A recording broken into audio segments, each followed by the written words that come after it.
morning, sir. Yes, sir, you are audible. Okay, thank you.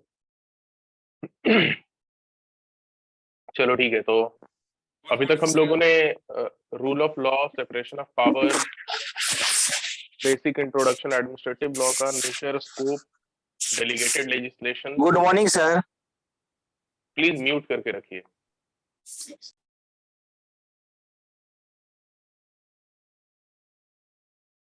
ठीक है, delegated legislation, ये सब टॉपिक्स हम लोगों ने कर लिया है। अभी हमारा जो टॉपिक बच रहा है आपका एडमिन लॉ में, और एक आपका एडमिनिस्ट्रेटिव डिस्क्रिशन का चैप्टर है, और एक आपका प्रिंसिपल ऑफ नेचुरल जस्टिस है। उसके अलावा दो और टॉपिक जो हैं वो दोनों आज के क्लास में ही हम लोग कंप्लीट करेंगे, एक लोकपाल और लोकायुक्त और एक एडमिनिस्ट्रेटिव ट्रिब्यूनल। ये दोनों छोटे छोटे टॉपिक है, इसलिए मैंने डिसाइड किया कि आज के क्लास में कंप्लीट कर लेंगे।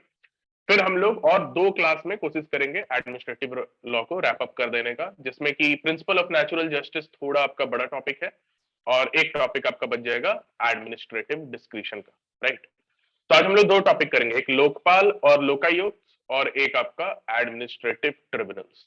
ठीक है, ये दोनों भी आपके एडमिनिस्ट्रेटिव लॉ के काफी इंपॉर्टेंट टॉपिक्स हैं। अभी तक इन दोनों टॉपिक से क्वेश्चन नहीं आया है, तो ज्यादा चांसेस है कि इस बार आपको ये सारे टॉपिक को टच किया जा सकता है एग्जामिनेशन में, प्रिलिमिनरी एग्जामिनेशन में। ठीक है, तो आइए सबसे पहले हम लोग देखते हैं लोकपाल और लोकायुक्त। इस चैप्टर के अंदर बेसिकली इन दोनों को ओम्बड्समैन हम लोग कहते हैं, ओम्बड्समैन, है ना, प्रोटेक्टर ऑफ पीपल्स राइट जिसको बोला जाता है, ओम्बड्समैन। तो ये लोकपाल और लोकायुक्त है कौन? अब इस चैप्टर में देखिए आपको जानना क्या है, प्रिलिमिनरी एग्जाम के पॉइंट ऑफ व्यू से, बस आप इसमें आपको कोई केस लॉ वगैरह याद करने की जरूरत नहीं है। इस चैप्टर में आपको प्रिलिमिनरी एग्जाम के पॉइंट ऑफ व्यू से बस इसका हिस्ट्री जानना है। ठीक है, कैसे ये लोकपाल और लोकायुक्त का कॉन्सेप्ट इंडिया में आया, क्या प्रोसेस रहा लोकपाल और लोकायुक्त एक्ट पास होने तक। ये एक्ट किस ईयर में पास हुआ था बताइए कोई? Lokpal and Lokayukta act 2013। 2013 में। तो 2013 में ये जो पास हुआ था, इसका स्टार्ट, इनिशिएशन, इसकी नींव कब रखी गई थी, क्या क्या बीच में और कमिटीज बैठी, कौन कौन से कमीशंस बैठे, और फिर finally Lokpal and Lokayukta act का आपका सेलिएंट फीचर्स क्या है, और इसके अंदर जो दो मेजर अथॉरिटी बनाई गई है, एक लोकपाल की और एक लोकायुक्त की, तो इसका अपॉइंटमेंट कैसे होता है, ठीक है, और कौन कौन क्वालिफाइड है लोकपाल और लोकायुक्त बनने के लिए, यही आपके इस चैप्टर में आपको इंपॉर्टेंट है। लेकिन ये चैप्टर स्टार्ट करने से पहले थोड़ा सा इसके बारे में ब्रीफ अंडरस्टैंडिंग हम लोग बना लेते हैं कि आखिर लोकपाल लोकायुक्त का जरूरत क्यों पड़ा हमें, है ना, ताकि मतलब और बेटर वे में ये समझ में आएगा। तो देखिए, करप्शन को, जो आपका बेसिकली ये सब क्या है, करप्शन को टैकल करने के लिए ही ये अथॉरिटीज बनी है। लोकपाल और लोकायुक्त जो है, लोकपाल आपको सेंटर लेवल पे और लोकायुक्त आपको स्टेट लेवल पे होता है। ठीक है, ये एक कंप्लीटली इंडिपेंडेंट बॉडी होता है, फ्री फ्रॉम एनीवन्स इन्फ्लुएंस, किसी का इन्फ्लुएंस इस पे नहीं होता है। ठीक है, और ये जो है, जो भी करप्शन रिलेटेड एक्टिविटी जो भी गवर्नमेंट ऑफिशियल या public functionary including member of parliament अगर करते हैं, ठीक है, तो उन सब के अगेंस्ट ये जो है एक्शन इनिशिएट करा सकता है। तो ये एक न्यूट्रल एंटी करप्शन बॉडी की जरूरत इंडिया में बहुत पहले से थी। ठीक है, एंटी करप्शन बॉडी, जो कि करप्शन जो इतना ज्यादा मतलब पॉलिटिकल विंग में फैला हुआ है, खास करके मेंबर्स ऑफ पार्लियामेंट जो खुद इतने बड़े बड़े स्कैम्स में इंडल्ज रहते हैं, तो उन सबको लाइक एड्रेस करने के लिए, वो सारे इश्यूज को टैकल करने के लिए आपको बहुत ही स्ट्रॉन्ग इंडिपेंडेंट बॉडी की जरूरत थी। अब ऐसा नहीं कि लोकपाल या लोकायुक्त से पहले आपके पास एंटी करप्शन बॉडी नहीं थी, आपके पास सीबीसी था, ठीक है, सीबीआई था इन्वेस्टिगेट करने के लिए, ठीक है, किसी तरीके के मतलब उस तरीके के करप्शन रिलेटेड क्राइम्स ऑफेंसेस के लिए, तो आपके पास ऑलरेडी बहुत सारी बॉडीज थी। बट इन सब बॉडीज में प्रॉब्लम क्या थी, ये सब कंप्लीटली इंडिपेंडेंट बॉडीज नहीं है। सीबीआई को भी सेंट्रल गवर्नमेंट जब बोलता है तब वो कोई मैटर देखने जाता है। ठीक है, इसका अपॉइंटमेंट, इन सब अथॉरिटीज का अपॉइंटमेंट, रिमूवल गवर्नमेंट के हाथ में होता है, तो ये सब इंडिपेंडेंट बॉडी नहीं हुई।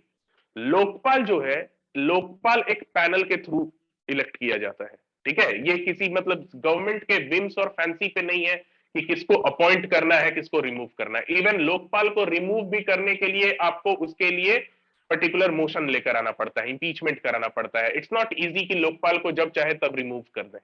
ठीक है, तो इसीलिए जो पहले की जो एंटी करप्शन बॉडीज थी वो उतनी स्ट्रॉन्ग बॉडीज नहीं थी, कंप्लीटली इंडिपेंडेंट नहीं थी, कंप्लीटली इंपार्शियल नहीं थी। समहाउ कुछ हद तक गवर्नमेंट का कंट्रोल उन पर बना रहता था।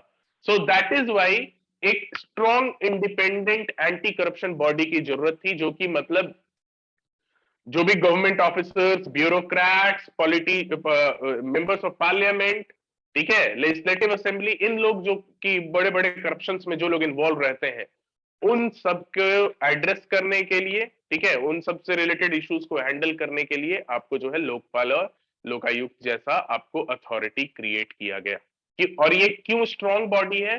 क्योंकि इसका जो इलेक्शन होता है, मतलब जो पर्सन अपॉइंट होता है, वो एक पैनल के थ्रू होता है। वो पैनल में कौन कौन होते हैं वो हम लोग देखेंगे। मतलब किसी एक लेजिस्लेचर या एग्जीक्यूटिव के हाथ में नहीं है अपॉइंटमेंट या रिमूवल, ठीक है, फिर इसका रिमूवल भी काफी डिफिकल्ट प्रोसेस होता है। So that is why it is a strong anti-corruption body existing in India today.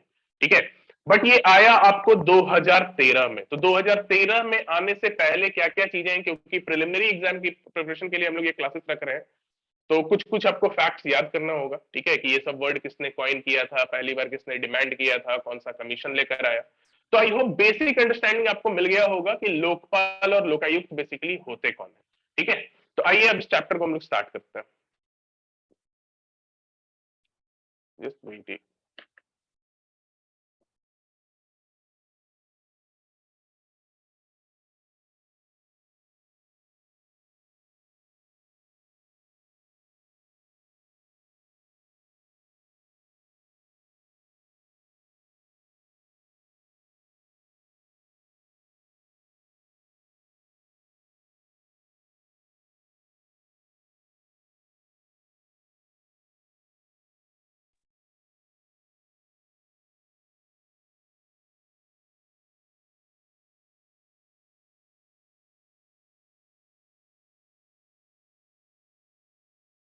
Okay,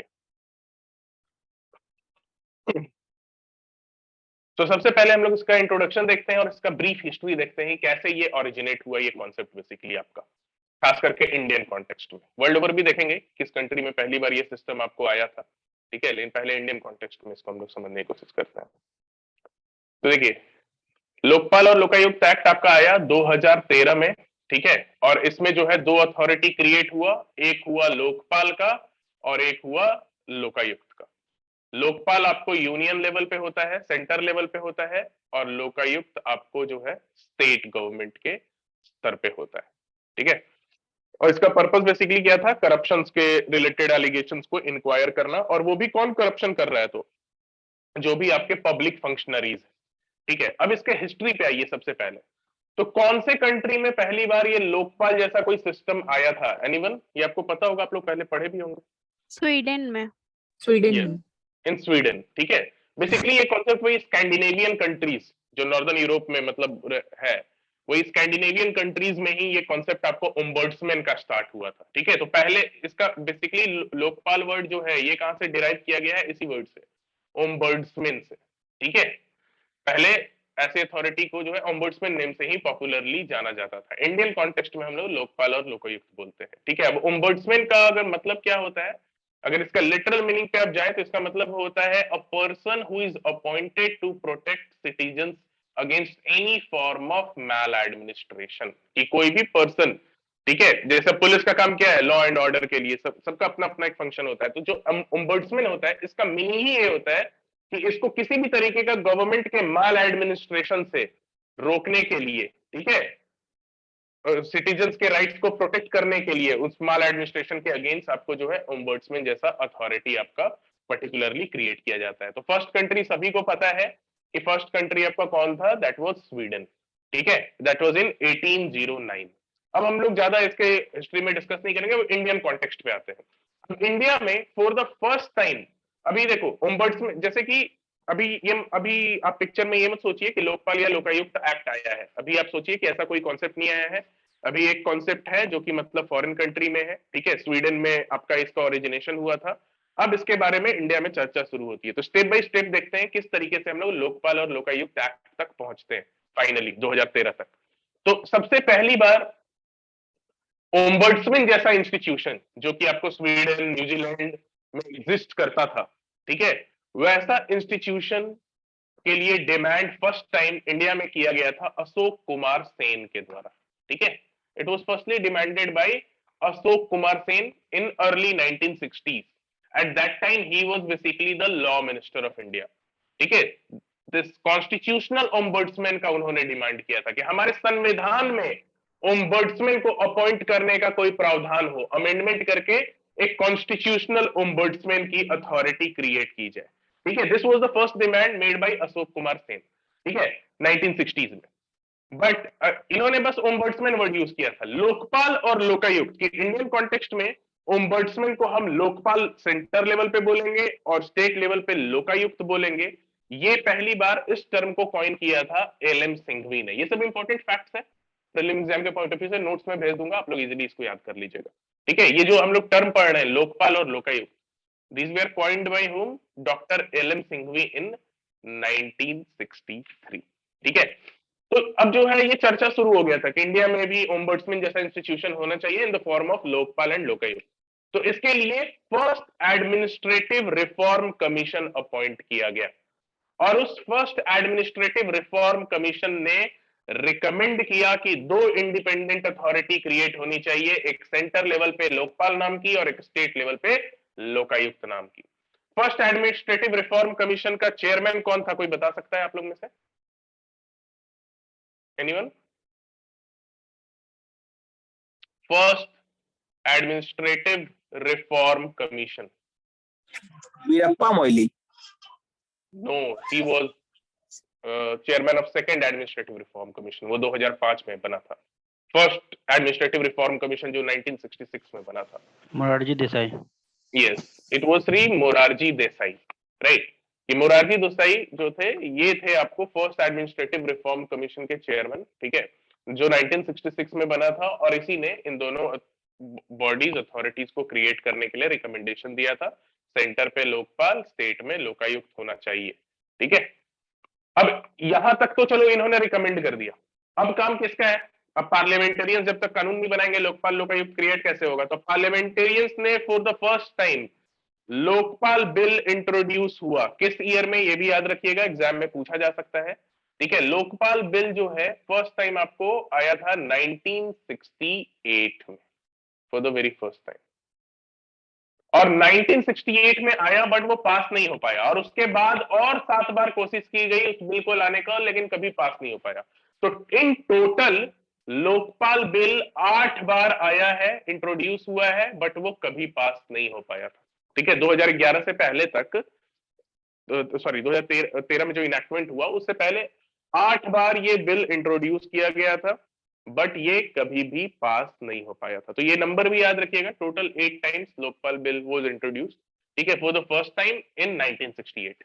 ठीक है, तो अभी देखिए, अभी लोकपाल और लोकायुक्त एक्ट आया नहीं है, अभी हम लोग देख रहे हैं किस तरीके से कठिनाई आ रही है लोकपाल लोकायुक्त एक्ट को लेके इनैक्ट करने से। बेसिकली इसके पीछे प्रॉब्लम यही था, क्योंकि ये बॉडी आ जाती तो फिर गवर्नमेंट जो है, जो भी बड़े बड़े पॉलिटिशियंस हैं, मेंबर्स ऑफ पार्लियामेंट हैं, उन लोगों पे चेक और बैलेंस लग जाता, तो इसलिए वो इसको अवॉइड करने की कोशिश कर रहे थे काफी लंबे टाइम तक। ठीक है, इनफैक्ट इसके बाद आपका मेजर डेवलपमेंट आता है 2002 में, जिसमें कि एक वेंकट चलिया कमीशन जो था वो अपॉइंट हुआ था। वेंकट चलिया कमीशन किस लिए था, कोई बता सकता है? ये भी इंपॉर्टेंट है आपका। इसको सेटअप किया गया था to review the working of the constitution, कि हमारा कॉन्स्टिट्यूशन सही से फंक्शन कर रहा है कि नहीं, इसके लिए अपॉइंट किया गया था 2002 में। ये सब फैक्चुअल पॉइंट्स है, ये सब याद रहना चाहिए, पॉलिटी में भी आपसे ये सब एग्जाम जीके में पूछा जा सकता है। ठीक है, तो 2002 में एक और कमीशन बना था एम एन वेंकट चलिया के अंदर, ठीक है, और इसका पर्पस क्या था? To see the review of the working of the constitution, कि हमारा कॉन्स्टिट्यूशन सही से फंक्शन कर रहा है कि नहीं। तो इस कमीशन ने भी रिकमेंड किया लोकपाल और लोकायुक्त को की अथॉरिटी को क्रिएट करने के लिए, बट इसने एक इंपॉर्टेंट क्या डेवलपमेंट किया, इसने इंपॉर्टेंट थोड़ा डिफरेंट क्या स्टैंड लिया कि प्राइम मिनिस्टर के ऑफिस को लोकपाल के एम्बिट से बाहर रखा जाएगा। मतलब प्राइम मिनिस्टर लोकपाल जो जो बॉडीज को चेक करेगी, ठीक है, जो भी मेंबर्स ऑफ पार्लियामेंट, जो भी अथॉरिटीज है, सबको चेक करेगी, बट प्राइम मिनिस्टर के ऊपर कोई चेक नहीं करेगी। ऐसा वेंकट चलिया कमीशन में था। ठीक है, और इसके बाद फिर आपका नेक्स्ट मेजर डेवलपमेंट आता है इस इनैक्टमेंट से पहले, सेकेंड एडमिनिस्ट्रेटिव रिफॉर्म कमीशन, जो कि 2005 में आपका क्रिएट हुआ था under the chairmanship of Veerappa Moily. ठीक है, this was the second administrative reform commission, और इसने भी बताया कि लोकपाल हमें जल्दी से जल्दी क्रिएट कर देना चाहिए विदाउट एनी डिले। तो ये सब दो हम लोग ब्रीफ हिस्ट्री देख रहे हैं, ठीक है, कि आपको कॉइन किया था टर्म किसने, एल.एन. सिंघवी, राइट। फिर आपका फर्स्ट एडमिनिस्ट्रेटिव रिफॉर्म कमीशन आता है, फिर आपको 8 बार लोकसभा में बिल आता है, फेल कर जाता है, फिर आपको वेंकटचलिया कमीशन भी इसका रिकमेंडेशन करता है, फिर सेकंड रिफॉर्म एडमिनिस्ट्रेटिव कमीशन भी इसका रिकमेंडेशन करता है, बट अभी भी ये बिल नहीं आया।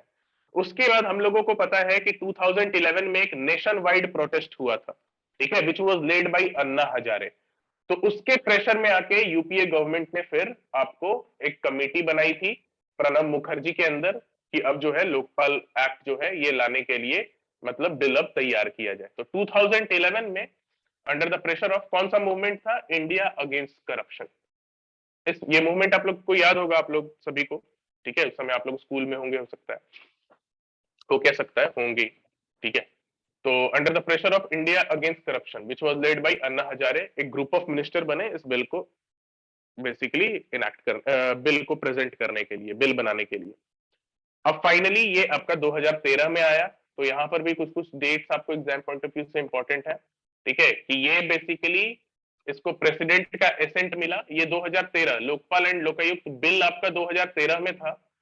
प्रेसिडेंट को ये प्रेसिडेंट ने इसको एसेंट कब दिया, 1 जनवरी 2014 को, और ये फोर्स में आया है 16 जनवरी 2014, ठीक है। ये सारा नाम याद रखिएगा, और इसका नाम क्या है, लोकपाल एंड लोकायुक्त एक्ट 2013। देखिए ये जो बिल जिस ईयर में इंट्रोड्यूस होता है ना, तो वो एक्ट, वो बिल किसी भी ईयर में जाके पास करे, ईयर वही होता है जिस साल वो बिल इंट्रोड्यूस हुआ था, ठीक है। तो ये 2013 में इंट्रोड्यूस हुआ था, तो भले ये फोर्स में 16 जनवरी 2014 को आया, बट इसको लोकपाल एंड लोकायुक्त एक्ट हम 2013 के नाम से इसको जानते हैं, ठीक है।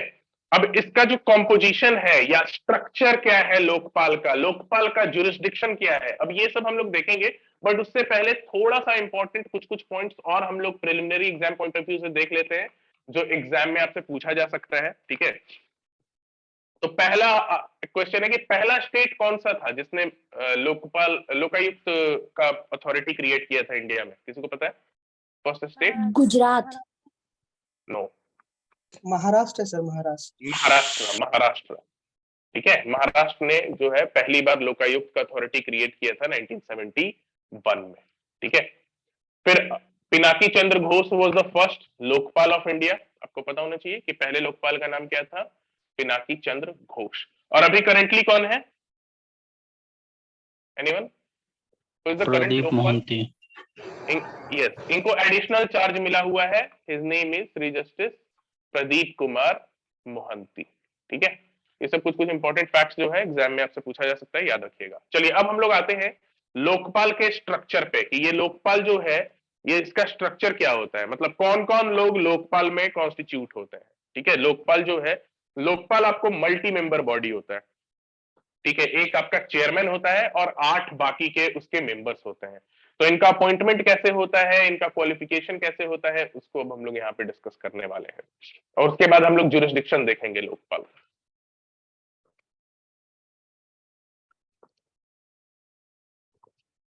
So Lokpal is basically what? It is a multi-member body, 1 chairperson and 8 other members, ठीक है। मैक्सिमम 8 मेंबर, उससे ज्यादा हो ही नहीं सकते, यानी टोटल लोकपाल कितने लोग कॉन्स्टिट्यूट करता है, टोटल 9, 8 + 1 चेयरपर्सन। अब इसमें जो चेयरपर्सन होगा उसका क्या क्वालिफिकेशन होगा, दैट इज वेरी इंपॉर्टेंट। तो इसमें देखिए आप लोग इसको याद कर लीजिएगा कि इसका क्या रिक्वायरमेंट है, या तो वो सीजीआई होना चाहिए या फिर वो फॉर्मर जज होना चाहिए सुप्रीम कोर्ट का। ये सब ऑप्शनल है कि या तो वो सीजीआई हो डायरेक्टली, ठीक है, farmer CGI, not current CGI, या फिर वो फॉर्मर जज हो सुप्रीम कोर्ट का, तो भी वो क्वालिफाई कर जाएगा लोकपाल के सीट के लिए। या फिर वो हो सकता है जज ना हो, but he must be an eminent person with impeccable integrity and outstanding ability, और उसके पास स्पेशल नॉलेज और 25 साल का एक्सपीरियंस हो, किस तरीके के मैटर में, anti corruption, public administration, vigilance, finance, law and management, इनमें से किसी में भी उसको 25 साल का एक्सपीरियंस हो और वो एमिनेंट पर्सन हो और इंटीग्रिटी वाला पर्सन हो, ठीक है। तो ये रिक्वायरमेंट है। तो इसमें पहला दो तो आपको याद हो जाएगा, या तो वो सीजीआई होना चाहिए या फिर वो फॉर्मर जज सुप्रीम कोर्ट का, और तीसरा आपका वो एमिनेंट पर्सन होना चाहिए, और इन पांचों चीज में 25 साल का उसको एक्सपीरियंस और स्पेशल नॉलेज होना चाहिए। So that person can only be appointed as a Lokpal. ठीक है, अब ये जो 8 मेंबर हैं इसके बारे में भी कुछ कुछ चीजें आप जान जाइए, पूछा जा सकता है एग्जाम में, हो सकता है। अब ये जो 8 मेंबर्स आपके जो बच गए उसमें से 50 मेंबर आपको जुडिशियल मेंबर होंगे, मतलब वो जुडिशियरी से बिलोंग करने वाले होने चाहिए। Half member should be judicial members, means they must belong to judiciary wing. ठीक है, वो जुडिशियरी से होने चाहिए, chief justice of high court, इस तरीके का रिक्वायरमेंट्स इसका है। इसको उतना डिटेल में देखने की जरूरत नहीं है, बस इतना जानिए कि इन 8 में से हाफ जुडिशियल मेंबर होने चाहिए और हाफ जो है वो SC, ST, OBC, minority and women. ठीक है, सो ये आपका कंप्लीट कॉम्पोजिशन होता है लोकपाल का। और सिमिलरली लोकायुक्त जो है स्टेट लेवल पे इसी तरीके से क्रिएट होता है, वहां पे चीफ जस्टिस ऑफ इंडिया की जगह chief justice of high court अपना रहना चाहिए। ठीक है, तो आपका स्ट्रक्चर ऑफ लोकपाल क्या हुआ, टोटल देयर आर 9 मेंबर्स। ठीक है, 1 is the chairperson and 8 other are members. वो 8 मेंबर में से आधे आपको जुडिशरी से बिलोंग करने चाहिए। और क्या क्वालिफिकेशन है लोकपाल का वो मैंने बता दिया। अब अपॉइंटमेंट कौन करता है इसका, और अपॉइंटमेंट कैसे होता है। अब इसका अपॉइंटमेंट कौन करता है, किसी को पता है लोकपाल का अपॉइंटमेंट कौन करता है, लोकपाल या फिर लोकपाल के जो ये बाकी सारे मेंबर्स हैं इसका अपॉइंटमेंट कौन करता है, who appoints them, anyone? President. Yes, ये प्रेसिडेंट करता है, बट ये प्रेसिडेंट जो है अपने विम्स और फैंसी पे नहीं करता है। ठीक है, ये ध्यान में रखना है आपको। ये प्रेसिडेंट जो है खुद के चॉइस पे नहीं करता है, इसके लिए एक पैनल बना हुआ है, एक सिलेक्शन कमेटी बना हुआ है, और वो सिलेक्शन कमेटी जिस नाम को रिकमेंड करता है उसको प्रेसिडेंट वहां पे अपना ठप्पा लगा के अपॉइंट कर देता है। ठीक है, तो appointing authority is the president, but president appoints only on the recommendation of the selection committee. अब ये सिलेक्शन कमेटी में कौन कौन होते हैं ये भी इंपॉर्टेंट है आपका। ठीक है, ये चैप्टर आपका सेपरेटली पढ़ना होता है आपको इसमें एडमिनिस्ट्रेटिव लॉ के अंदर।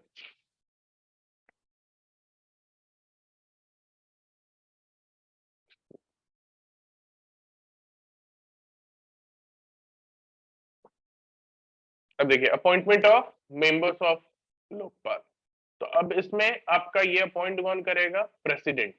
ईच मेंबर को, ये नहीं कि केवल लोकपाल जो चेयरपर्सन है उसी को, हर मेंबर को जो है प्रेसिडेंट अपॉइंट करेगा on the recommendation of selection committee.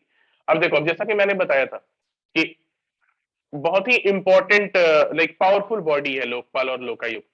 ठीक है, क्यों, क्योंकि इसका जो सिलेक्शन किसी एक पर्सन पे डिपेंडेंट नहीं है। ऐसा नहीं कि प्रेसिडेंट कर रहा है तो प्रेसिडेंट के ऊपर डिपेंडेंट है, नहीं, प्रेसिडेंट उसी को अपॉइंट करेगा जिसको रिकमेंड करेगा सिलेक्शन कमेटी। और सिलेक्शन कमेटी में जुडिशरी के भी लोग होंगे, एग्जीक्यूटिव के भी लोग होंगे, लेजिस्लेचर के भी लोग होंगे। इसीलिए लोकपाल को बहुत ही पावरफुल बॉडी माना जाता है, क्योंकि इसमें कोई ऐसा नहीं है कि बस एग्जीक्यूटिव सेंट्रल गवर्नमेंट जो है वो अपॉइंट या रिमूव कर रही है, सभी मिल के उसको अपॉइंट कर रहे हैं। तो अब उस सिलेक्शन कमेटी में कौन कौन होंगे वो देखिए, दैट इज इंपॉर्टेंट। अब इस सिलेक्शन कमेटी में आपका सबसे पहले prime minister, then speaker of house of people यानी लोकसभा के स्पीकर, प्राइम मिनिस्टर, फिर leader of opposition in house of people. Lok Sabha में देखो राज्यसभा का कोई रोल नहीं है लोकपाल को इलेक्ट करने के लिए, बस आपको लोकसभा से मतलब रखना है। तो प्राइम मिनिस्टर होगा जो कि चेयरपर्सन होगा उस सिलेक्शन कमेटी का, speaker of house of people, leader of opposition in the house of people, CJI या फिर कोई भी जज सुप्रीम कोर्ट का जिसको कि सीजेआई नॉमिनेट करेगा, और एक एमिनेंट जूरिस्ट। तो टोटल कितने लोग हैं, टोटल 5 लोग हैं जो कि इस सिलेक्शन कमेटी में कॉम्प्राइज करेंगे।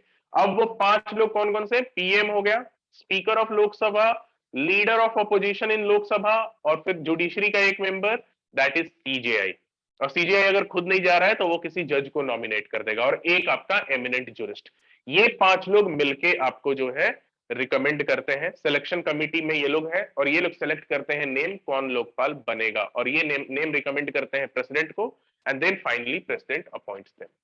Now what is the tenure, क्या टर्म होता है, कितने टर्म के लिए कोई भी लोकपाल सर्व करेगा। तो इसके लिए आपको या तो 5 ईयर्स या फिर उसका एज अगर 70 ईयर्स हो गया है तो विच एवर इज अर्लियर। ठीक है, या तो 5 साल या फिर 70 साल के एज तक, जो भी इन दोनों में से पहले हो जाए। ठीक है, अब आइए नेक्स्ट जो कि बहुत ही इंपॉर्टेंट है कि जुरिस्डिक्शन और पावर क्या है लोकपाल का। अब लोकपाल के जुरिस्डिक्शन में कौन कौन सी अथॉरिटी है, जैसे इसको करप्शन को चेक करने के लिए बनाया गया है, करप्शन के एक्टिविटीज को इंक्वायर करने के लिए बनाया है, तो ये किसको किसको इंक्वायर कर सकता है, किसको किसको देख सकता है, ठीक है। किस किस के ऊपर इसका जुरिस्डिक्शन होगा, क्या ये चीफ जस्टिस ऑफ इंडिया के ऊपर भी इसका जुरिस्डिक्शन होगा, क्या हाई कोर्ट के जजेस के ऊपर भी इसका जुरिस्डिक्शन होगा, क्या पीएम के ऊपर भी जुरिस्डिक्शन होगा। So this is important to know. तो ये बहुत ही इंपॉर्टेंट पार्ट है, क्या जुरिस्डिक्शन होगा और क्या पावर होगा लोकपाल का। तो इसको देखो,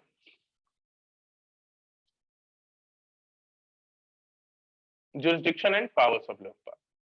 अब जुरिस्डिक्शन ऑफ लोकपाल एक्सटेंड किसके किसके तक करेगा। देखिए, प्राइम मिनिस्टर और मिनिस्टर्स, जो भी आपके मिनिस्टर्स हैं और जो प्राइम मिनिस्टर है, वो भी इस जुरिस्डिक्शन के अंदर आएंगे। प्राइम मिनिस्टर को लोकपाल के जुरिस्डिक्शन से बाहर रखने के लिए किस कमीशन ने रिकमेंड किया था, एनीवन? अभी मैंने बताया है, यस, वेंकटचलिया कमीशन।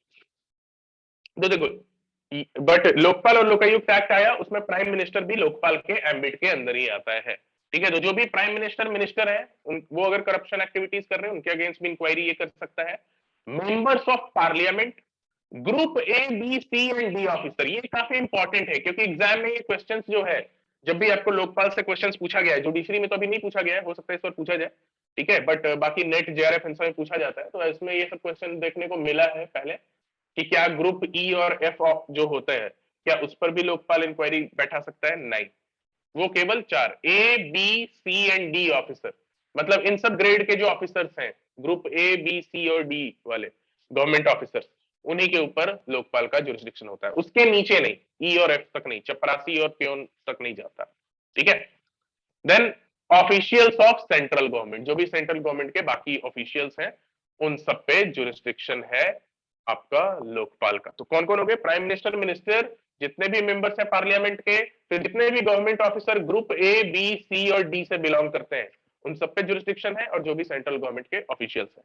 अब इसमें ध्यान में रखो, मैंने सुबह यहां बताया आपको कि प्राइम मिनिस्टर के ऊपर भी जुरिस्डिक्शन है लोकपाल का, लेकिन कुछ कुछ चीजों में प्राइम मिनिस्टर के ऊपर ये अपना जुरिस्डिक्शन एक्सरसाइज नहीं कर सकता है, मतलब कुछ कुछ के मैटर्स पे। अब वो कौन कौन से मैटर्स हैं वो देखते हैं हम।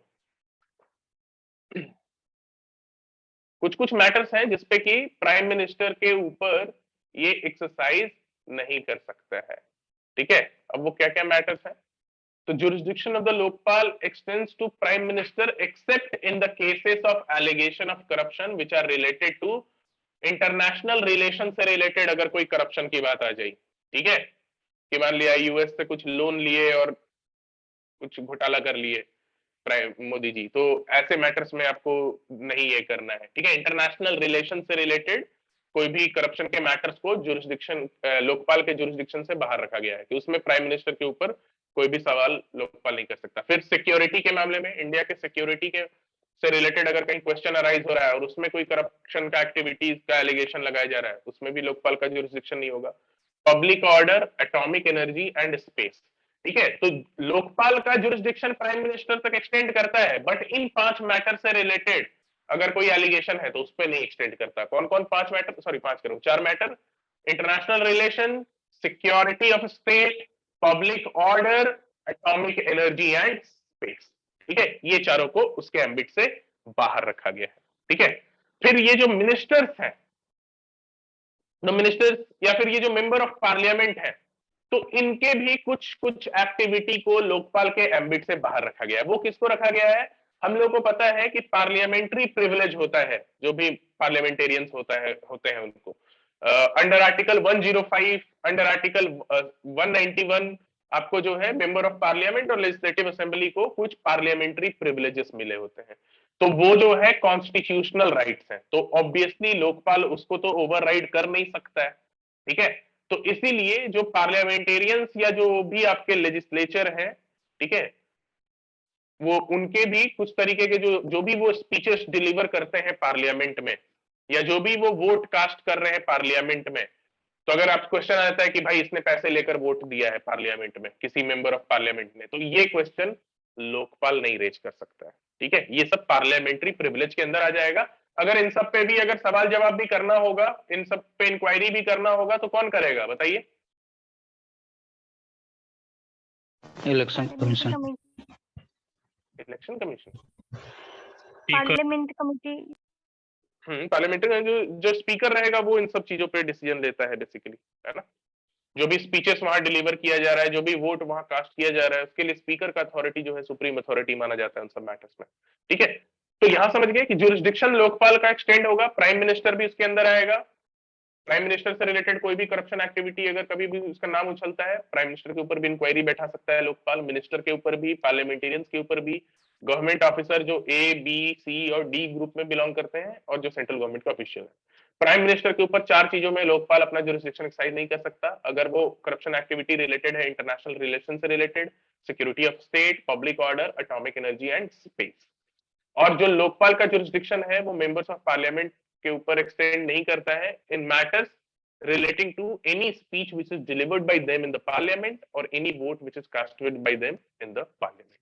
ठीक है, तो ये समझ गए आप लोग कि इसका बेसिकली जुरिस्डिक्शन आपका क्या होता है। तो ये आपका लोकपाल का पूरा मतलब कंप्लीट हो गया लगभग। अब कुछ कुछ इंपॉर्टेंट फीचर्स हैं 2013 के एक्ट के, जो कि एग्जामिनेशन पॉइंट ऑफ व्यू से आप पूछे जा सकते हैं, तो उसको अब हम लोग देखते हैं। ठीक है, लोकपाल का आप कंपोजिशन देख लिया। अब देखिए अब आपको लोकायुक्त का कंपोजिशन उतना देखने की जरूरत नहीं है, बिकॉज आपसे क्वेश्चन पूछेगा तो लोकपाल से ही रिलेटेड पूछेगा। ठीक है, तो लोकपाल का आपने कंपोजिशन देख लिया, क्वालिफिकेशन देख लिया, टर्म देख लिया और जुरिस्डिक्शन देख लिया। अब हम लोग लोकपाल और लोकायुक्त एक्ट का कुछ इंपॉर्टेंट फीचर्स है उसको हम लोग थोड़ा ध्यान देते हैं। और फिर लोकपाल और लोकायुक्त एक्ट 2016 में एक बार अमेंड हुआ था, तो उसमें भी कुछ इंपॉर्टेंट फीचर्स लाए गए थे, उसको भी हम लोग नेक्स्ट स्लाइड में देखते हैं। तो सबसे पहला आपको ध्यान में रखना है, पहले ये बताओ लोकपाल या लोकायुक्त ये कॉन्स्टिट्यूशनल बॉडी है या नहीं है? नहीं है सर। यस, ये आपको ध्यान रखना है, आपसे एग्जाम में पूछा जा सकता है ये क्वेश्चन कि Lokpal and Lokayukta are statutory body, constitutional body, both, none of the above. So you must know कि Lokpal and Lokayukta are only statutory bodies, इनका कोई भी कॉन्स्टिट्यूशनल स्टेटस नहीं होता है। They don't have any constitutional status. जो 2013 का एक्ट है उसी में ये बॉडी क्रिएट की गई। कॉन्स्टिट्यूशन में कहीं पर भी लोकपाल के बारे में बात नहीं किया गया है।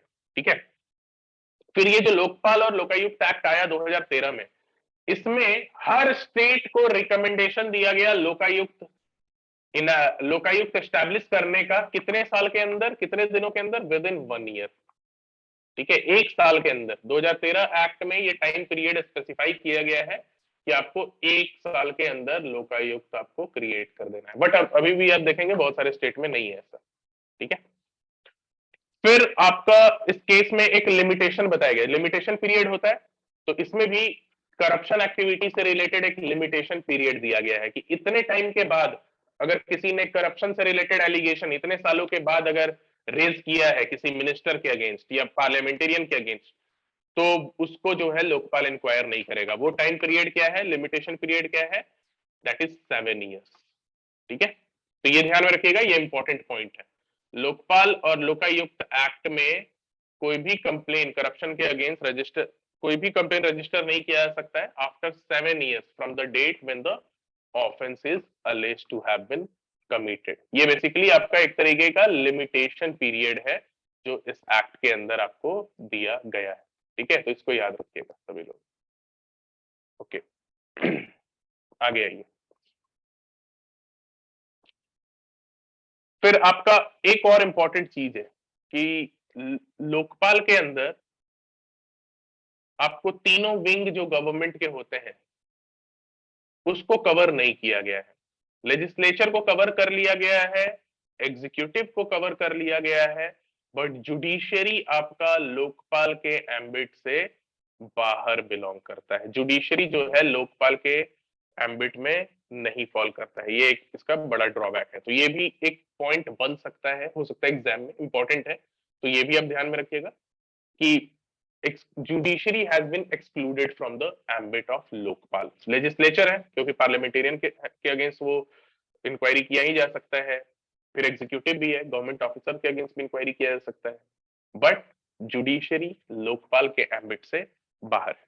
ठीक है, अब फिर इसका अमेंडमेंट था 2016 का, इसमें बस 2 पॉइंट हैं जो इंपॉर्टेंट मुझे लगा, ये इंपॉर्टेंट है एग्जाम के पॉइंट ऑफ व्यू से। वो 2 पॉइंट क्या है, लोकपाल और लोकायुक्त अमेंडमेंट एक्ट में लाए गए। पहला आपका है कि हम लोगों ने क्या देखा था कि जो आपका सिलेक्शन कमेटी होता है लोकपाल को इलेक्ट करने के लिए, उसमें कौन कौन होता है? प्राइम मिनिस्टर होता है, फिर आपका स्पीकर होता है, और कौन होता है बताइए जल्दी से, अभी हम लोग पढ़े थे। Chief justice justice of India, opposition member of और लोकसभा, अपोजिशन का leader, leader of Eminent opposition jurist. होता है एमिनेंट जूरिस्ट। और एमिनेंट जूरिस्ट होता है। तो 2016 के अमेंडमेंट में ये बोला गया कभी कभी हो सकता है कि ऑपोजिशन का कोई लीडर ही ना हो, ठीक है, लीडर ऑफ ऑपोजिशन। जैसे 2014 के चुनाव के बाद ऐसा हुआ था कि लीडर ऑफ ऑपोजिशन ही आपको नहीं मिल रहा था, क्योंकि लीडर ऑफ ऑपोजिशन बनने के लिए भी कुछ रिक्वायर्ड नंबर ऑफ सीट आनी चाहिए। कांग्रेस गवर्नमेंट को वो भी नहीं आई थी, ठीक है। तो इसलिए ये बोला गया कि अब ऐसे में तो ऑपोजिशन को भी आपको थोड़ा पार्टिसिपेशन तो देना होगा ना। मान लो लीडर ऑफ ऑपोजिशन कोई वहां बन ही नहीं पाया, क्योंकि नंबर ऑफ सीट जितना रिक्वायर्ड है लीडर ऑफ ऑपोजिशन बनने के लिए किसी पॉलिटिकल पार्टी का, वो मिला ही नहीं। तो वैसे सिचुएशन को में ऐसा ना हो कि मतलब लीडर की ऑपोजिशन का कोई पार्टी पार्टिसिपेट ही ना करे, इसलिए एक अमेंडमेंट किया गया कि अगर वहां पे रिकॉग्नाइज लीडर ऑफ ऑपोजिशन नहीं है, ठीक है, तो वहां पे सिंगल लार्जेस्ट पार्टी जो भी आपका है लोकसभा में, ठीक है, तो सिंगल लार्जेस्ट अपोजिशन पार्टी का मेंबर जो है उसके जगह पे उस सिलेक्शन कमेटी में पार्टिसिपेट करेगा, सिंगल लार्जेस्ट ऑपोजिशन पार्टी, ठीक है। तो ये एक इंपॉर्टेंट फीचर है। और दूसरा इंपॉर्टेंट फीचर, ये भी काफी इंपॉर्टेंट फीचर है कि अगर कोई भी एनजीओ, मतलब देखो हम लोगों ने देखा कि इसका जुरिस्डिक्शन जो है किस पे रहता है, किस किस पे जुरिस्डिक्शन रहता है बताओ, अभी हम लोग पढ़े थे जुरिस्डिक्शन, जल्दी से बताओ। लेजिस्लेटिव पीएम है, मेंबर ऑफ पार्लियामेंट से, और ABCD group, ABCD public group, officials पे भी।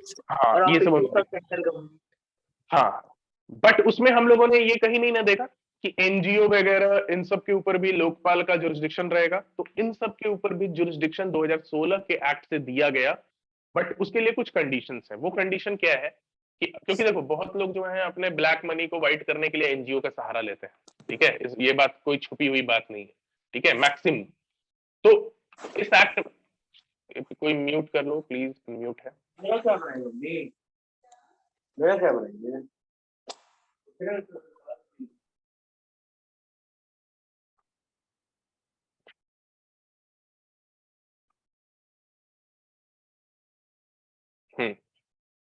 तो देखो कोई भी अगर एनजीओ जो है अगर वो 1 करोड़ से ज्यादा, ठीक है, फंडिंग रिसीव करता है फ्रॉम गवर्नमेंट और receives foreign funding of more than ₹10 lakh, अगर ऐसा है तो अगर वो गवर्नमेंट से, इंडिया गवर्नमेंट से 1 करोड़ से ज्यादा रिसीव करता है फंडिंग, या फिर कोई फॉरेन फंडिंग वो 10 लाख से ज्यादा रिसीव करता है, ठीक है, तो फिर वहां पर उसके जो ट्रस्टीज या बोर्ड मेंबर्स होंगे वो भी लोकपाल के जुरिस्डिक्शन के अंदर आएंगे और उनको अपना सारा एसेट डिस्क्लोज करना होगा लोकपाल को। तो ये देख लेना, this is a kind of extension of jurisdiction of Lokpal to NGOs, ठीक है, एक्सटेंशन ऑफ जुरिस्डिक्शन यहाँ पे हम देख रहे हैं लोकपाल का, ठीक है।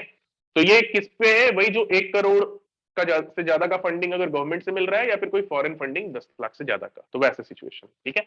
तो इस चैप्टर में कोई भी दिक्कत है तो आप लोग पूछ लीजिए, फिर हम लोग एडमिनिस्ट्रेटिव ट्रिब्यूनल का चैप्टर स्टार्ट करेंगे। किसी को यहाँ पे डाउट है, एनीवन, लोकपाल एंड लोकायुक्त में? इसमें इतना ही आपको प्रीलिम्स एग्जाम के पॉइंट ऑफ व्यू से ध्यान में रखना है, इससे ज्यादा आपको कुछ उतना इंपॉर्टेंट नहीं है। यस विवेक बोलो। सर ये फंडिंग वाला जो है क्या कोई टाइम पीरियड है कि कितने टाइम पीरियड में 1 करोड़ रुपए, या ओवरऑल? इसका कोई टाइम पीरियड ऐसा नहीं है, ठीक है, ओवरऑल ही बताया गया है। अब मतलब ऐसा नहीं कि मतलब जब से वो एनजीओ आया है तो सारा फंडिंग एक साथ कैलकुलेट करोगे, ठीक है, ये इसके लिए कुछ प्रोसीजरल रिक्वायरमेंट होगा, ठीक है, स्टैट्यूट होगा, but that is not that important to discuss. Okay sir, thank you sir. ठीक है, चलो ठीक है, इस चैप्टर को तुरंत हम लोग रिवाइज भी कर लेते हैं, ये अभी तुम लोग को याद भी हो जाएगा, बाद में पढ़ने की जरूरत भी नहीं पड़ेगी, बस तुम लोग आंसर देते चलो, इससे ज्यादा इसमें क्वेश्चन बनता भी नहीं है इस चैप्टर में। प्लीज म्यूट कर लो जिसका भी अनम्यूट है।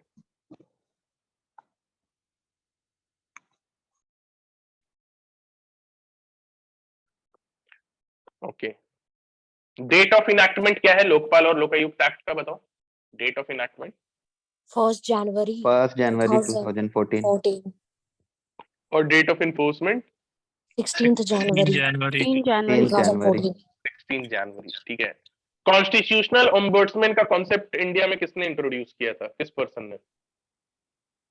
Ashok Kumar Kumar Sen. Ashok Kumar Sen. Yes, this was the very first time कि हमारे पास भी ओम्बुड्समैन जैसा अथॉरिटी होना चाहिए, जैसा कि बाकी के कंट्रीज में है करप्शंस को टैकल करने के लिए, ठीक है। तो his name was basically Ashok Kumar Sen. But Lokpal और लोकायुक्त के फॉर्म में होना चाहिए, ये टर्म किसने कॉइन किया था? LM Singhvi. L M Singhvi. Yes, this was L M. Singhvi, ठीक है। और किस कमीशन ने लोकपाल और लोकायुक्त का अथॉरिटी क्रिएट करने के लिए रिकमेंड किया था for the very first time? Which commission?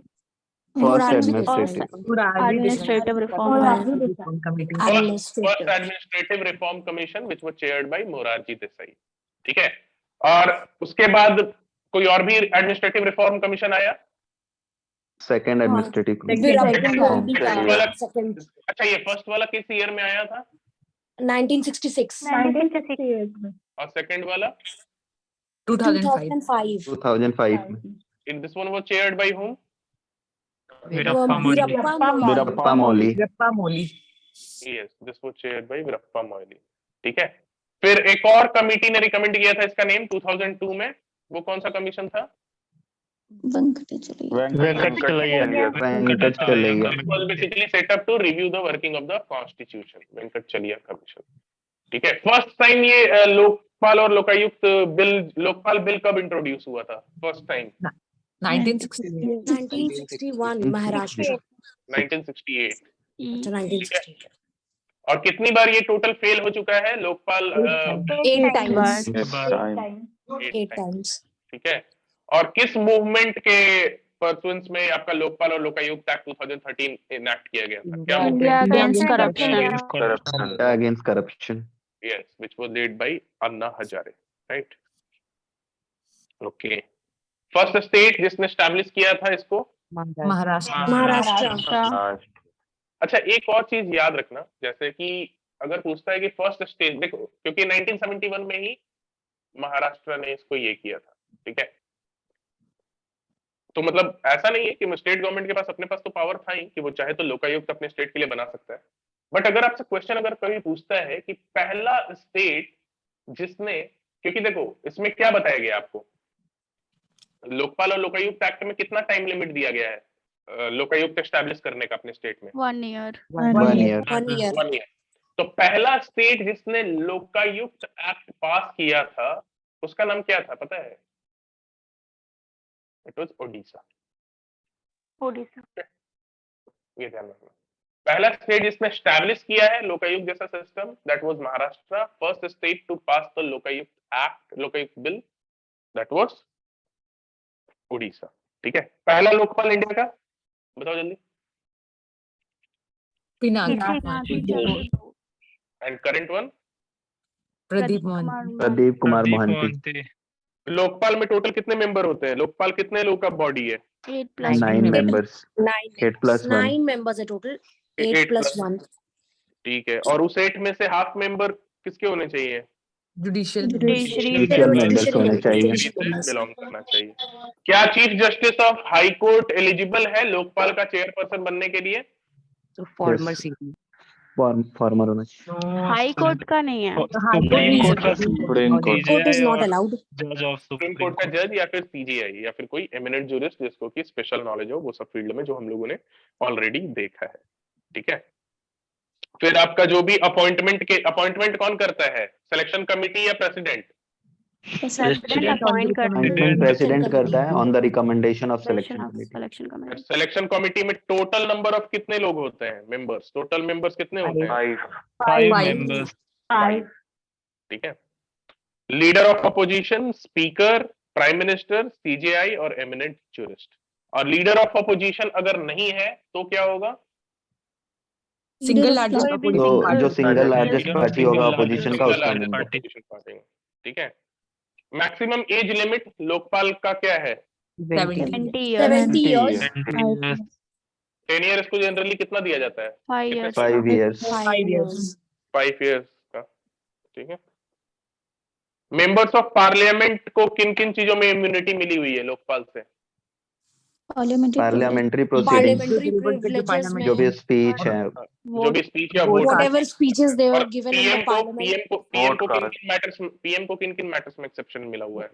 International relation, security, International relations, security, Public order, public and space. Atomic energy and space. Okay ठीक है। लिमिटेशन पीरियड क्या है लोकपाल और या लोकायुक्त एक्ट के अंदर? 7 years का। 7 years. from the date. कौन सा विंग गवर्नमेंट का नहीं इंक्लूडेड है लोकपाल के अंदर?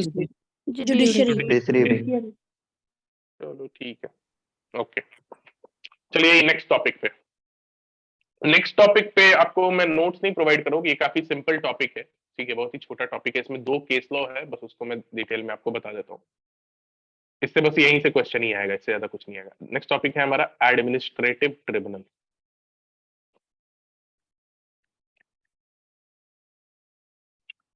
अब देखो, हम लोगों ने देखा कि आपका मॉडर्न वेलफेयर स्टेट में एडमिनिस्ट्रेटिव एक्टिविटी काफी बढ़ गई है, एग्जीक्यूटिव का रोल काफी इंपॉर्टेंट है, ठीक है, क्योंकि लॉ मेनली इंप्लीमेंट करना इन्हीं का काम है, और ये लोग इंप्लीमेंट करने वक्त लॉ बनाते भी हैं, लॉ को इंप्लीमेंट भी करते हैं। तो ऑब्वियसली यहाँ पे बहुत सारी डिस्प्यूट तो अराइज होगी, ठीक है। जो भी एडमिनिस्ट्रेटिव एक्ट है, जितने भी आपके एडमिनिस्ट्रेटिव एक्ट्स हैं, ठीक है, अब ये एडमिनिस्ट्रेटिव एक्ट तो थोड़ा बहुत होता नहीं है, ठीक है, इसका तो नंबर ऑफ एडमिनिस्ट्रेटिव एक्ट्स जो है डेली जो होते हैं उसका तो कोई काउंटिंग भी नहीं किया जा सकता है। तो ऑब्वियसली उससे रिलेटेड डिस्प्यूट भी बहुत ज्यादा आपका इंक्रीज होगा। अब इसमें जो डिस्प्यूट्स इंक्रीज होने के कारण हमारे पास जो आपका ट्रेडिशनल जो जुडिशियल हमारा जो सिस्टम है, उसमें आपके पास हाई कोर्ट है, सुप्रीम कोर्ट है, सबऑर्डिनेट कोर्ट्स है, और वो ऑलरेडी ओवरबर्डन थे बहुत सारे केसेस से। तो इसीलिए एडमिनिस्ट्रेटिव एक्ट जो है उससे अराइज होने वाले डिस्प्यूट्स के लिए जो हमारा लेजिस्लेचर ने सोचा कि अब इसके लिए भी हम सेपरेट एक एडजुडिकेटरी अथॉरिटी क्यों ना क्रिएट कर रहे हैं, ठीक है, separate adjudicatory authority in the form of tribunals, separate adjudicatory authority create कर देना चाहिए, क्योंकि हाई कोर्ट और सुप्रीम कोर्ट में जाएगा तो फिर से इनके ऊपर ऑलरेडी वर्क का बर्डन है, और ये एडमिनिस्ट्रेटिव डिस्प्यूट सॉल्व होने में फिर वहां पे काफी टाइम लग जाएगा। अब एडमिनिस्ट्रेटिव डिस्प्यूट क्या हो सकता है? कोई भी सर्विस मैटर हो गया, ठीक है, कोई भी एडमिनिस्ट्रेटिव एक्ट से रिलेटेड, इंडस्ट्रियल एक्ट से रिलेटेड इंडस्ट्रियल डिस्प्यूट ट्रिब्यूनल है आपका, इनकम टैक्स ट्रिब्यूनल है। तो जो भी एडमिनिस्ट्रेटिव एक्ट से रिलेटेड जो भी डिस्प्यूट्स हैं, अगर वो हाई कोर्ट और सुप्रीम कोर्ट ट्रेडिशनल सिस्टम के थ्रू अगर हम जाने लगे तो फिर वहां पे बहुत ज्यादा टाइम लग जाएगा। तो इसीलिए इन लोगों ने एडमिनिस्ट्रेटिव ट्रिब्यूनल जैसा एक adjudicatory authority separate from our traditional judicial authorities एक क्रिएट किया गया, ठीक है, जिसको कि हम एडमिनिस्ट्रेटिव ट्रिब्यूनल बोलते हैं, ठीक है। तो ये एडमिनिस्ट्रेटिव ट्रिब्यूनल क्यों क्रिएट हुआ ये आपको पता चल गया। तो अब इससे रिलेटेड इंपॉर्टेंट फैक्ट्स जो है वो हम लोग जान लेते हैं। Just wait for 1 minute.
Okay,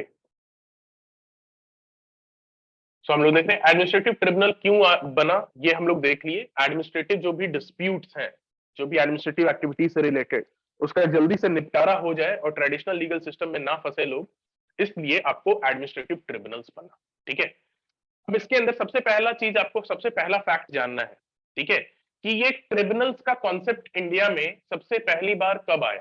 ठीक है, ये सबसे पहली बार आया आपका इन द फॉर्म इंडिपेंडेंस से, इनफैक्ट इससे पहले, हाँ इंडिपेंडेंस से पहले ही, हमारे कॉन्स्टिट्यूशन इनैक्ट होने से पहले ही सबसे पहला ट्रिब्यूनल इंडिया में जो कॉन्स्टिट्यूट हुआ था, फर्स्ट ट्रिब्यूनल, किसी को पता है कौन था, कौन सा ट्रिब्यूनल था first tribunal to be constituted in India? पहला tribunal, income tax appellate. Yes very good, income tax appellate tribunal. This was the first tribunal which was constituted in India. ठीक है, इंपॉर्टेंट फैक्चुअल पॉइंट है, इसको आप याद कर सकते हैं। ठीक है, बट अभी जो है, अब ये ट्रिब्यूनल्स को जो है कॉन्स्टिट्यूशनल स्टेटस मिल चुका है। अब जो ये ट्रिब्यूनल्स हैं इनको एक कॉन्स्टिट्यूशनल स्टेटस, कॉन्स्टिट्यूशनल दर्जा मिल चुका है। किस चैप्टर के अंदर मिला है? आर्टिकल मैं नहीं पूछ रहा हूँ, चैप्टर बताइएगा। 14A, very good. Chapter 14A के अंदर आर्टिकल 123A और आर्टिकल 323A और 323B के अंदर आपको कॉन्स्टिट्यूशनल स्टेटस दे दिया गया है एडमिनिस्ट्रेटिव ट्रिब्यूनल को। तो अब जो एडमिनिस्ट्रेटिव ट्रिब्यूनल्स हैं ये आपके कॉन्स्टिट्यूशनल बॉडी होते हैं। ठीक है, और ये कब से दिया गया है, किस अमेंडमेंट से? 42nd amendment. 42nd अमेंडमेंट आपका जो 1976 का है तब से दिया गया है। उससे पहले ट्रिब्यूनल्स जो थे वो स्टैट्यूटरी अथॉरिटी थी, अब जो है ये एक कॉन्स्टिट्यूशनल अथॉरिटी है, कॉन्स्टिट्यूशनल बॉडी है। तो अब देखो, अब एक चीज यहाँ पे हमेशा ध्यान में रखना कि अब ऐसा नहीं है कि कॉन्स्टिट्यूशन में ट्रिब्यूनल कॉन्स्टिट्यूट कर दिया गया है, जैसे कि कहने का मतलब सुप्रीम कोर्ट जो है वो स्टैब्लिश ही किया गया है किसके अंदर, कॉन्स्टिट्यूशन के अंदर, बट ये ट्रिब्यूनल्स को स्टैब्लिश करने का पावर दिया गया है 323A 323B में। ठीक है, ऐसा नहीं है कि वहां पे सारा ट्रिब्यूनल को ही कॉन्स्टिट्यूट आपके कॉन्स्टिट्यूशन में कर दिया गया। ट्रिब्यूनल्स कॉन्स्टिट्यूट करने का पावर एग्जीक्यूटिव को हमारे कॉन्स्टिट्यूशन ने दिया है इस चैप्टर के अंदर, ये ध्यान रखिएगा। इसीलिए अगर आपसे कभी क्वेश्चन पूछा जाए कि स्टैब्लिश कौन करता है ट्रिब्यूनल्स को, तो बहुत लोग गलती कर देते हैं, लेजिस्लेचर वहां पे टिक मार देते हैं। लेजिस्लेचर स्टैब्लिश नहीं करता है, स्टैब्लिश कौन करता है? एग्जीक्यूटिव करता है, under the authority of legislature given in article 323A and article 323B। ठीक है, तो ये ध्यान में रखिएगा कि 323A 323B इनेबलिंग प्रोविजन है, जो कि आपको बताता है कि ट्रिब्यूनल्स जो है एग्जीक्यूटिव वहां पे जो रिक्वायरमेंट्स है उसको पूरा करते हुए स्टैब्लिश कर सकते हैं। सर्विस मैटर से रिलेटेड आपका 323A है और 323B अदर मैटर से रिलेटेड है, इसको अभी हम लोग आगे भी देखेंगे।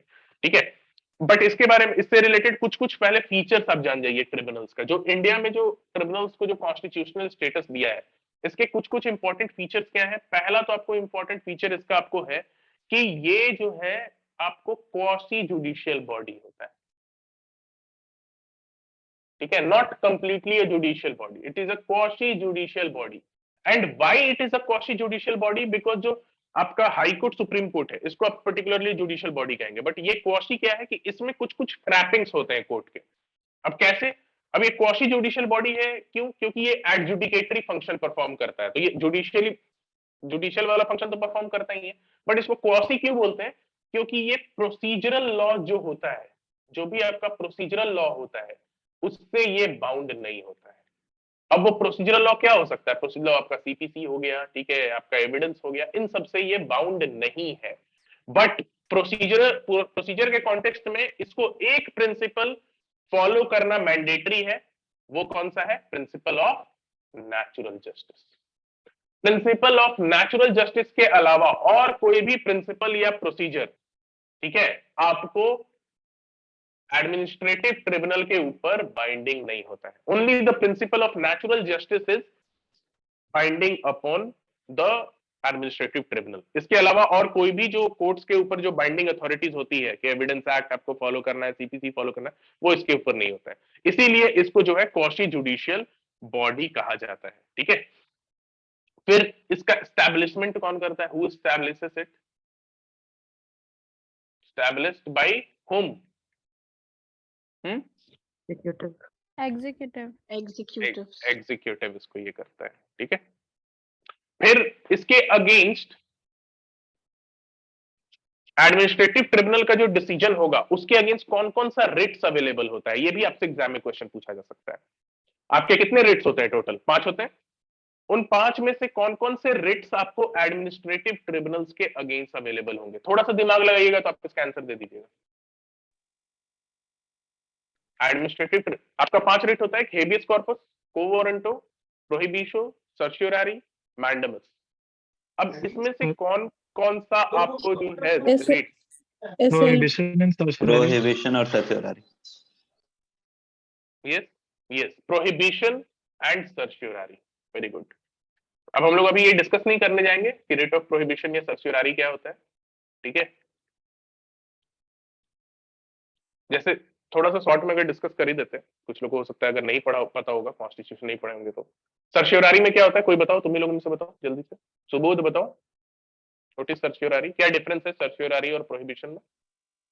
So certiorari is a writ issued by higher courts to the lower courts when the decision of the lower courts has already been out. That is, it is at the stage of the verdict. But when we talk about the prohibition, it is not at the stage of verdict. It is still going on in the lower court, and the high court just put that case on. Writ of prohibition जो है, writ of prohibition कोई भी higher court लगाता है subordinate court पे, अगर वो कोई भी मैटर को अपने जुरिस्डिक्शन के बाहर जाके इंटरटेन कर रहा है, लेकिन अभी फाइनल डिसीजन नहीं दिया है, बट उस मैटर को इंटरटेन कर रहा है, तो वहां पे प्रोहिबिट कर देता है कि आप इस मैटर को नहीं देख सकते। तो सिमिलरली एडमिनिस्ट्रेटिव ट्रिब्यूनल के ऊपर भी सुप्रीम कोर्ट या हाई कोर्ट जो है उसके ऊपर रिट इशू कर सकता है प्रोहिबिशन का कि अरे ये तो सर्विस मैटर है ही नहीं, ये तो ट्रिब्यूनल का मैटर है ही नहीं, ये तुम नहीं देख सकते हो, ठीक है। सर्शियोरारी क्या होता है? सर्शियोरारी जब आपको सबऑर्डिनेट कोर्ट अपने जुरिस्डिक्शन के बाहर जाके कोई भी मैटर को या नेचुरल जस्टिस के वायलेशन में कोई भी मैटर को डिसाइड कर देता है, तो जब डिसाइड कर देता है तो उसको विथड्रॉ कर लेता है हायर कोर्ट सबऑर्डिनेट कोर्ट से उस मैटर को अपने पास, और फिर खुद वो डिस्पोज ऑफ करता है, ठीक है। तो ये दोनों रिट्स जो है प्रोहिबिशन और सर्शियोरारी, ये आपको ट्रिब्यूनल्स के अगेंस्ट भी आपको अवेलेबल होते हैं, ठीक है। तो यही आपको इंपॉर्टेंट कुछ कुछ ट्रिब्यूनल से रिलेटेड फीचर्स आपको बेसिकली जानना था। अब जो है सबसे मेन चीज इसका, पहले प्रोविजन को भी देख लीजिएगा आप लोग, 323A 323B आज के क्लास के बाद पढ़ लीजिएगा। उसमें 2 तरीके का ट्रिब्यूनल आपको बनाया गया है, एक आपको 323A में, ठीक है, जो ट्रिब्यूनल्स आपको बनाए गए हैं, एक आपको 323A में है और एक आपको 323B में। तो इसके अंदर आपका बेसिकली क्या है, सर्विस मैटर से रिलेटेड, ठीक है, जो भी सर्विस ट्रिब्यूनल्स होते हैं वो क्रिएट करने का पावर दिया गया है, ठीक है, कि वो सर्विस ट्रिब्यूनल्स जो है क्रिएट कर सकता है।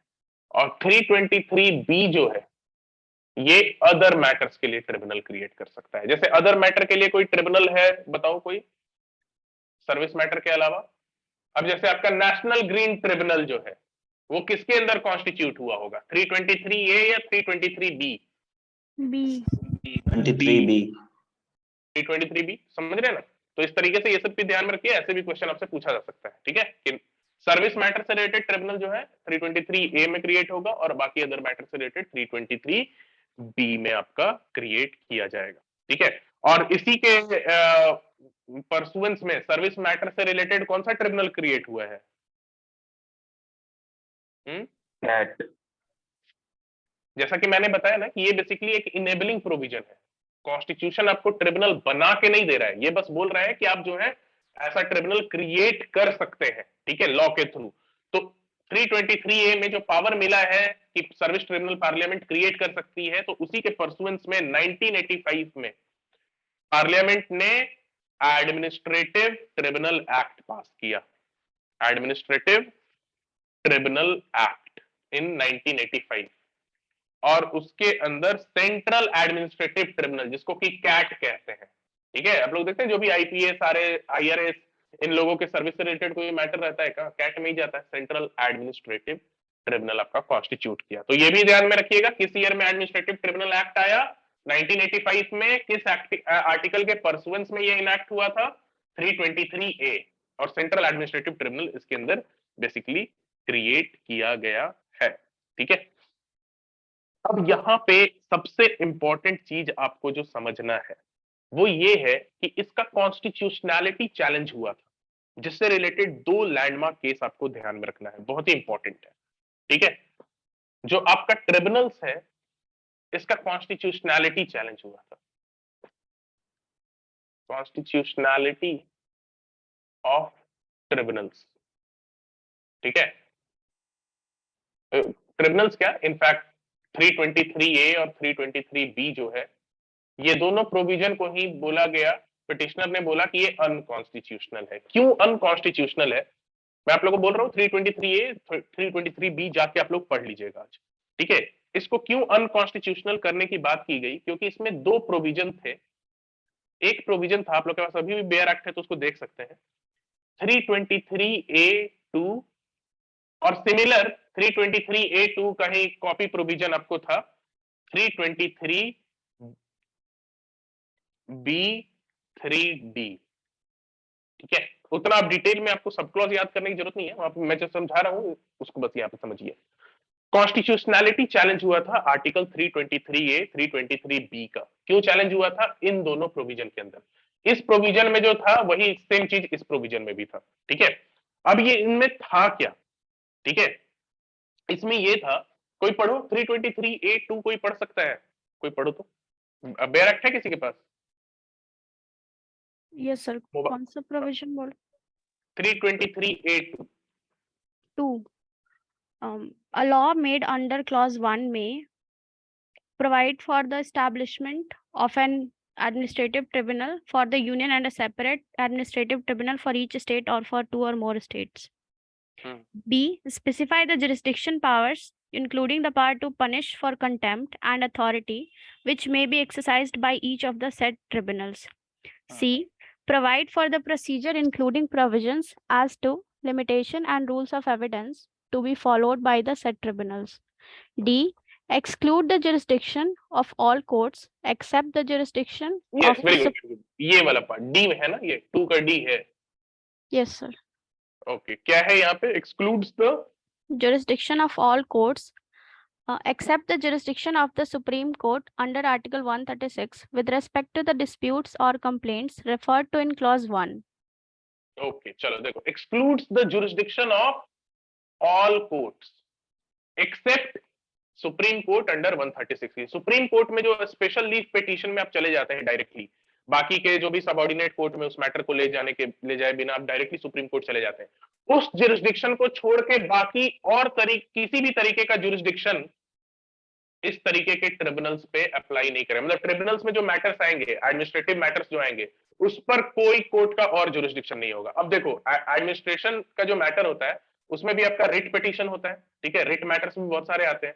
तो सुप्रीम कोर्ट और हाई कोर्ट का जुरिस्डिक्शन तो ऑलरेडी है, सुप्रीम कोर्ट का 32 में है, हाई कोर्ट का 226 और 227 में तो पहले से जुरिस्डिक्शन रहता है किसी भी तरीके के मैटर्स पे जिसमें लीगल राइट का इंफ्रिंजमेंट हुआ है।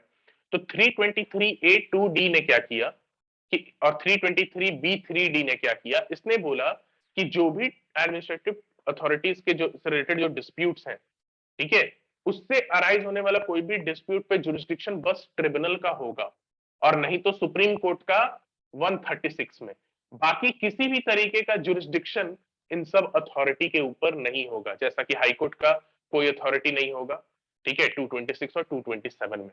तो इसको चैलेंज किया गया कि भाई हमारा जो ट्रेडिशनल जुडिशियल सिस्टम है उसको एक कॉन्स्टिट्यूशनल आर्टिकल 226 एक बेसिक स्ट्रक्चर है कॉन्स्टिट्यूशन का, आर्टिकल 32 एक बेसिक स्ट्रक्चर है कॉन्स्टिट्यूशन का, हाईकोर्ट का वो पावर है, एक तरीके का वो आप कह सकते हैं इनहेरेंट पावर है कि उसके पास भी अगर मान लो किसी का फंडामेंटल राइट वायलेट हो जाता है, अब सर्विस मैटर से रिलेटेड कोई डिस्प्यूट है, उसमें इक्वालिटी के ग्राउंड पे किसी ने चैलेंज किया कि मुझे रिमूव कर दिया गया या मेरी सैलरी इंक्रीज नहीं की गई, किसी और की इंक्रीज कर दी गई, तो इक्वालिटी के मैटर पे अगर आप चैलेंज कर रहे हैं, फंडामेंटल राइट का अगर वायलेशन हो रहा है, तो आपके पास तो आपको तो राइट है ना 226 में हाई कोर्ट जाने का। अब वहां पर ये ट्रिब्यूनल बोल दे रहा है नहीं, सर्विस से रिलेटेड डिस्प्यूट है तो तुम बस ट्रिब्यूनल में आओगे, ठीक है, ये आर्टिकल यही बोल रहा है ना, तुम हाई कोर्ट नहीं जाओगे। तो इसीलिए इसको चैलेंज किया गया for the first time in the case of SP Sampath Kumar. ये कितने रेशियो में डिसाइड हुआ था ये भी पढ़ लेना, पहले आया हुआ है ऐसा क्वेश्चन, ठीक है, कि 5:2 था कि कितना था, 3:2। एसपी संपत कुमार केस, ठीक है। ये केस आपका पहला केस है जिसमें कि आपको ये चैलेंज किया गया था, ठीक है। बट इस केस में सुप्रीम कोर्ट ने बोला कि नहीं, कि इंटाइटल है। सुप्रीम कोर्ट ने ये बोला कि जो आपका प्रोविजन है 323A2D 323B3D जो है, ये दोनों कॉन्स्टिट्यूशनल है। ठीक है, कि वो जो जुरिस्डिक्शन एक्सक्लूड कर रहा है हाई कोर्ट का, वो सही है। क्यों? क्योंकि आखिर उसी पर्पस के लिए ही बनाया गया है ट्रिब्यूनल को, कि हाई कोर्ट के ऊपर वर्कलोड ना बढ़े। So that is why writ jurisdiction, चाहे जो भी जुरिस्डिक्शन जो है, ठीक है, जो हाई कोर्ट का था, वो एक्सक्लूडेड हो जाता है इन मैटर रिलेटिंग टू जो भी डिस्प्यूट जो कि ट्रिब्यूनल्स में जाने वाले हैं। सर्विस मैटर डिस्प्यूट है या अदर डिस्प्यूट जिसके लिए ट्रिब्यूनल कॉन्स्टिट्यूटेड है, अगर ट्रिब्यूनल बन गया है तो उससे रिलेटेड डिस्प्यूट उस ट्रिब्यूनल में ही जाएगा। ठीक है, और वहां पे हाई कोर्ट का जुरिस्डिक्शन नहीं है। ठीक है, अब इसको जो है फिर से चैलेंज किया गया। आपको इस केस में बोला कॉन्स्टिट्यूशनल है। अभी देखो, प्रीलिम्स के लिए हम लोग पढ़ रहे हैं, तो ये केस को हम लोग ज्यादा डिटेल में नहीं देख रहे हैं, बाद में इसको हम लोग कभी डिटेल में देखेंगे। उसके बाद यहाँ पे कॉन्स्टिट्यूशनल माना गया कि नहीं, ठीक है, 323A, B दोनों में जो एक्सक्लूजन का बात किया गया है कि हाई कोर्ट का जुरिस्डिक्शन एक्सक्लूड हो जाएगा, वो सही है, वो कॉन्स्टिट्यूशनल है। बट फिर L Chandra Kumar versus union of India के केस में एसपी संपत कुमार को ओवर रूल कर दिया गया। L Chandra Kumar versus union of India में क्या बोला गया कि नहीं, जो हाई कोर्ट का पावर है 226 या 227 में, जो सुप्रीम कोर्ट का पावर है आर्टिकल 32 में, ये सब क्या है, ये दोनों बेसिक स्ट्रक्चर है कॉन्स्टिट्यूशन का। इन लोगों का ये रिट जुरिस्डिक्शन है। रिट जुरिस्डिक्शन सबसे सुप्रीम जुरिस्डिक्शन होता है हमारे कॉन्स्टिट्यूशनल हायरार्की में। तो सबसे सुप्रीम जुरिस्डिक्शन को आप बाईपास कर ही नहीं सकते हैं। हाई कोर्ट, और हाई कोर्ट का पावर ऐसा नहीं कि सुप्रीम कोर्ट से सबऑर्डिनेट है। रिट जुरिस्डिक्शन में हाई कोर्ट का पावर इनफैक्ट सुप्रीम कोर्ट से भी ज्यादा बड़ा है। तो आप हाई कोर्ट का पावर आप छीन कैसे सकते हैं ट्रिब्यूनल बना के? ठीक है, आपने ट्रिब्यूनल बनाया कि वैसे मैटर का स्पीडी डिस्पोजल हो जाए, इसलिए ट्रिब्यूनल बनाया। बट किसी का अगर फंडामेंटल राइट वायलेट हो रहा है तो उसके पास हाई कोर्ट जाने का अधिकार हमेशा रहेगा, चाहे वो ट्रिब्यूनल सर्विस मैटर से ही रिलेटेड कोई इशू क्यों ना अराइज हुआ हो। लेकिन अगर उसका मौलिक अधिकार का उल्लंघन हो रहा है तो उसके पास हाई कोर्ट जाने का हमेशा रेमेडी रहना चाहिए, क्योंकि 226 में ये एक बेसिक स्ट्रक्चर है हमारे कॉन्स्टिट्यूशन का। तो इसीलिए इसमें बताया गया कि 323A कौन सा था, 2D ऐसे करके था ना, कौन कौन सा प्रोविजन था, जो भी है, ठीक है, 323B 3D, ये दोनों प्रोविजन जो है उस मतलब पूरे के पूरे अनकॉन्स्टिट्यूशनल नहीं है, बट उस एक्सटेंट तक अनकॉन्स्टिट्यूशनल है जहां तक ये हाई कोर्ट के जुरिस्डिक्शन को एक्सक्लूड कर रहे हो, क्योंकि हाई कोर्ट के जुरिस्डिक्शन को एक्सक्लूड नहीं कर सकते। तो मतलब इसको कंप्लीटली अनकॉन्स्टिट्यूशनल नहीं माना, but to the extent they exclude the jurisdiction of the high court, to that extent it is unconstitutional। उस एक्सटेंट तक ये अनकॉन्स्टिट्यूशनल है। Why? Because इसमें एक और बात बोली गई कि जुडिशियल रिव्यू जो है, हाई कोर्ट फिर रिव्यू कैसे करेगा किसी मैटर का, कि जुडिशियल रिव्यू आपका बेसिक स्ट्रक्चर होता है कॉन्स्टिट्यूशन का, और 226, 27 ये सब जो है आपके बेसिक स्ट्रक्चर है कॉन्स्टिट्यूशन का। हाई कोर्ट के जुरिस्डिक्शन को आप एक्सक्लूड नहीं कर सकते हैं, उसके रिट जुरिस्डिक्शन को आप कभी भी एक्सक्लूड नहीं कर सकते। तो ये दोनों केस याद रखना, एसपी संपत कुमार और एल चंद्र कुमार, ये दोनों केसेस आप इसमें ध्यान रखिएगा। ठीक है, ओके। तो इस चैप्टर में आपको इतना ही पढ़ना है, इससे ज्यादा कोई खास इंपॉर्टेंट है नहीं। ठीक है, 42nd अमेंडमेंट से आया था, क्वासी जुडिशियल बॉडी है। संपत कुमार में कॉन्स्टिट्यूशनल बोला था कि ठीक है जुरिस्डिक्शन एक्सक्लूड हो सकता है हाई कोर्ट का, बट एल चंद्र कुमार में इसको बेसिकली ओवर रूल कर दिया था। कुछ और चीजें इसमें ध्यान में रख लो कि जो आपका ट्रिब्यूनल्स जो होते हैं, एडमिनिस्ट्रेटिव ट्रिब्यूनल्स, इसके मेंबर का रिटायरमेंट एज क्या होता है और इसके चेयरमैन का रिटायरमेंट एज क्या होता है, ये सब ऐसे आप 323A और 323B पढ़ेंगे तो आपको पता चल जाएगा, बट फिर भी मैं बता देता हूं। ठीक है, जो आपका एडमिनिस्ट्रेटिव ट्रिब्यूनल होता है,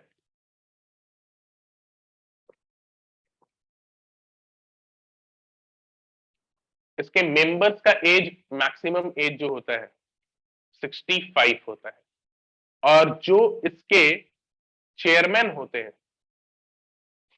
उसका एज आपको 68 होता है। लोकपाल का कितना होता है? लोकपाल का 70 यस 70 साल 70 70 इयर्स लोकपाल का 70 इयर्स होता है। बाकी इन लोग का जो है 65 और 68 होता है। ठीक है, ये आप ध्यान में रखिएगा। ओके 323A और 323B एक बार आप लोग पढ़ लीजिएगा क्लास के बाद कॉन्स्टिट्यूशन में आर्टिकल 323A। उसके अलावा जो आपको इस चैप्टर से रिलेटेड आपको जानना है प्रीलिम्स पॉइंट ऑफ व्यू से, बस इतना ही जानना है, इससे ज्यादा आपको कुछ नहीं जानना है।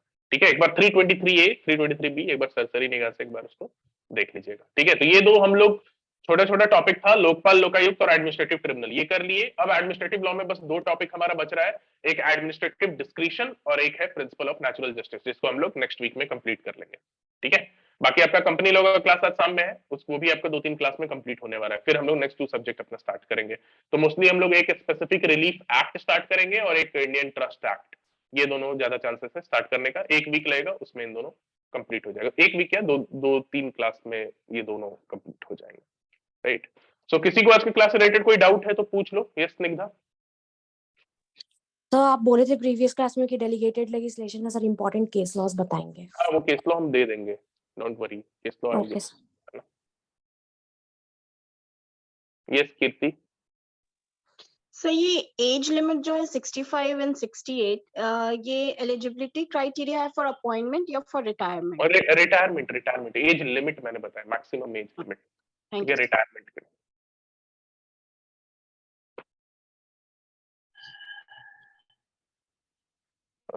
किसी और को कोई डाउट है? सर हम लोग का तो एसआर एक बार हो चुका है, सोगा एक बार भी नहीं हुआ है। हाँ ठीक है, सेल और गुड्स हो जाएगा सब।